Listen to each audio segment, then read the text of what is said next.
Alchemist online की तरफ से आप लोगों को अस्सलाम वालेकुम। प्यारे व्यूवर्स, अल्केमिस्ट ऑनलाइन पे आने का जो आप लोगों का मकसद है कि आप केमिस्ट्री को समझ के पढ़ना चाहते हैं, इस तरह से पढ़ना चाहते हैं कि आपको हमेशा याद रहे, तो इंशाल्लाह मेरा ये आपसे वादा है कि आप इन वीडियोस के साथ बने रहें, अल्केमिस्ट ऑनलाइन के प्लेटफॉर्म से जुड़े रहें। मेरी मुकम्मल ये कोशिश होगी कि मैं हर टॉपिक को जितना इजी हो सकता है आप लोगों के लिए एक्सप्लेन कर सकूं, ताकि ना सिर्फ आप लोग केमिस्ट्री को समझें बल्कि आप समझने के साथ साथ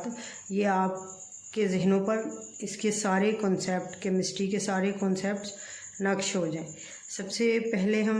9th का टॉपिक आज पढ़ते हैं, मोल